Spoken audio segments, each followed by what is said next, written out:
요사이 한국에서는 주사파란 말이 무슨 유령이 되살아 나듯이 하나의 망령처럼 떠들고 있습니다.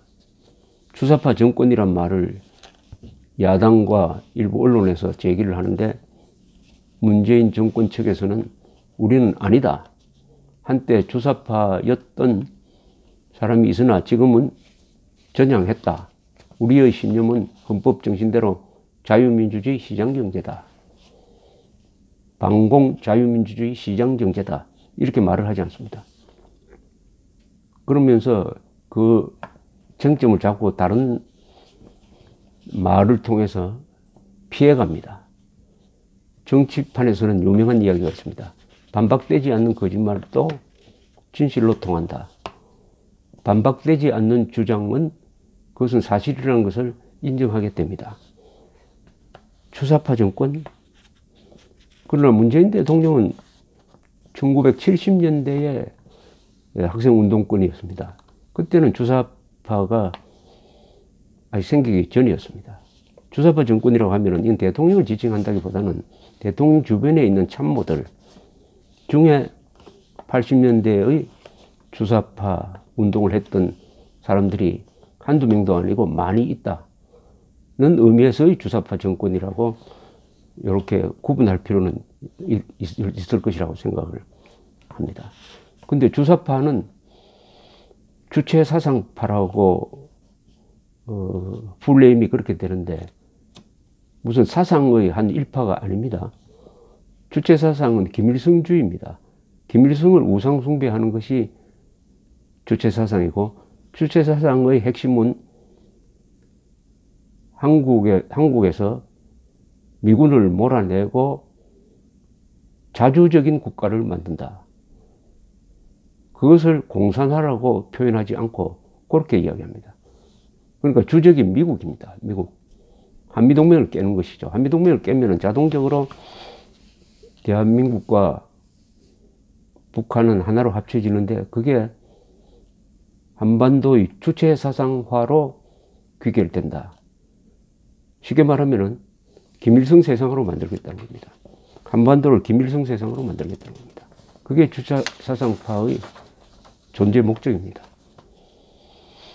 그런데 주사파는 공산주의 이념과 연결되지만은 공산주의 이념 중에서도 가장 왼쪽에 있으니까 극좌파라고 볼 수가 있겠습니다. 이 한반도를 전체주의화 하겠다는 자들이니까 수구 반동 세력이죠.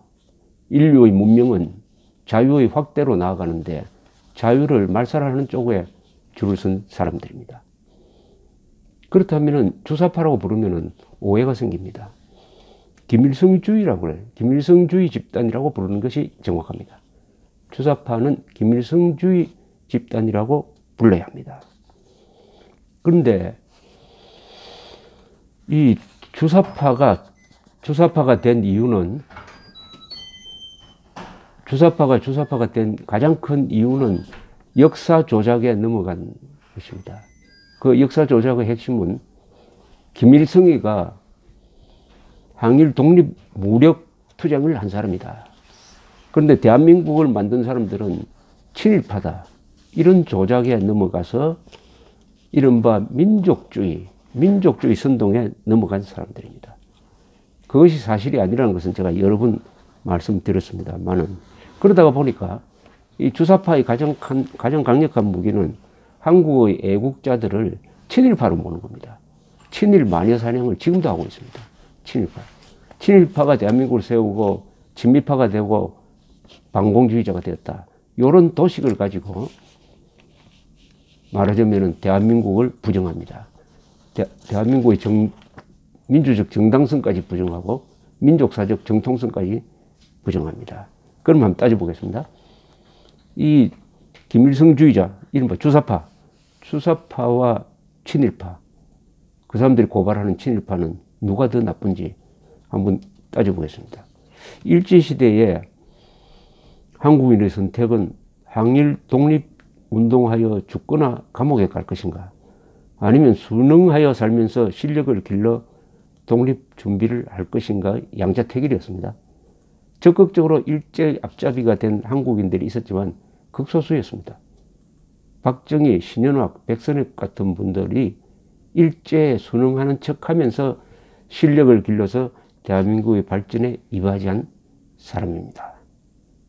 북한군의 남침에 대항하여 조국을 지켜낸 한국군 지휘관들은 거의가 일본 만주군 장교 출신입니다. 바로 그 경험을 통해서 전술을 배워서 나라를 지켜낸 것이죠. 친북 좌익들, 특히 주사파들은 이런 사람들까지도 친일파로 봅니다. 국가가 없었을 때의 친일은 본심이 아니라 거의가 생존의 수단이었고 후기를 기약하는 다짐이었습니다. 그렇다면 친북파, 종북파 또는 주사파는 어떤 사람들입니까? 바로 이 김일성주의자, 주사파는 대한민국 체제의 혜택을 누리고 살면서 국가 반역을 선택한 자들입니다. 친북을 하지 않는다고, 즉 반역을 하지 않는다고 이들을 죽이거나 감옥에 보낼 세력은 대한민국에 없습니다. 친북파가 되는 것은, 주사파가 되는 것은 헌법과 국가에 대한 반역임을 알면서도 그 길을 선택을 했습니다. 조국이 있음에도 자발적인 반역을 선택한 것입니다. 따라서 주체사상파, 김일성주의자들은 사사건건 조국을 발전시킨 사람들을 물어뜯고 북한 정권을 비호하면서도 단 한 사람 북한에 가서 살겠다는 이가 없습니다. 위선자입니다. 대부분의 친일파 인사들은 대한민국이 건국된 이후에는 조국 건설에 참여해서 일제 때 배운 기량을 공동체를 위하여 썼습니다. 일부 친일파들은 김일성에 의하여 중용되었습니다. 그 자들은 민족 반역의 길을 선택을 한 거죠. 21세기 한국의 주사파, 친북파, 종북파들은 대한민국이 건국된 이후에도, 즉 조국이 있음에도 또 공산주의가 무너진 다음에도 민족 반역자와 학살자 편을 드는 용서받지 못할 인간 집단입니다. 반성한 친일파와 반성하지 않은 주사파, 누가 더 나쁩니까? 현재 살아있는 친일파는 없습니다.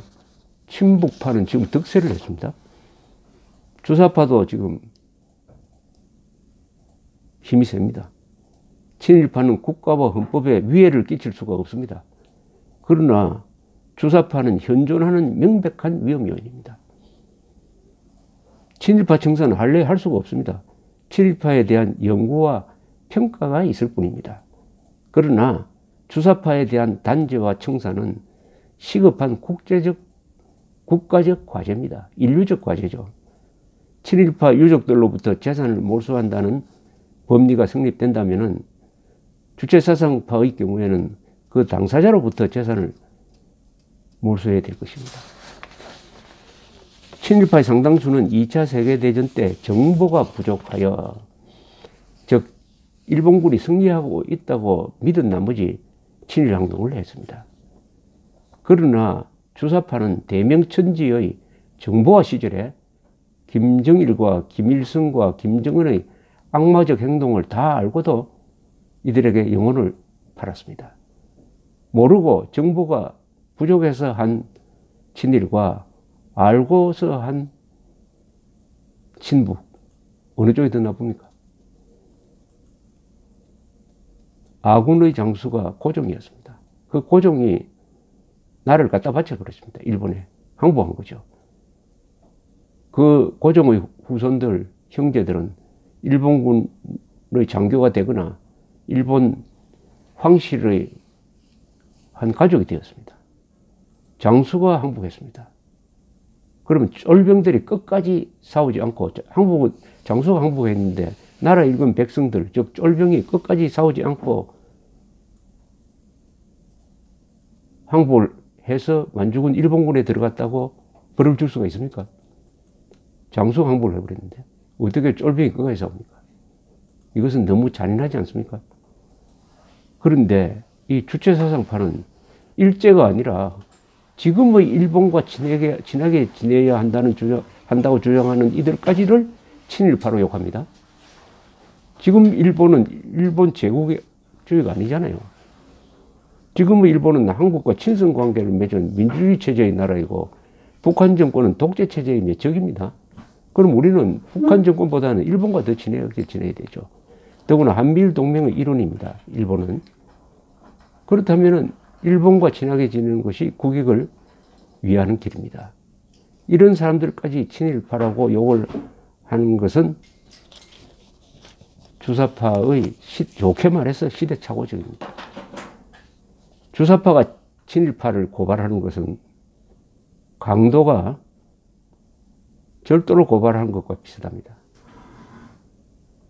자신들의 죄상을 덮고 애국 세력을 약화시켜가지고 반역에 유리한 환경을 조성하기 위하여 철진한 친일파 타령으로 인민재판을 벌려가지고 박정희까지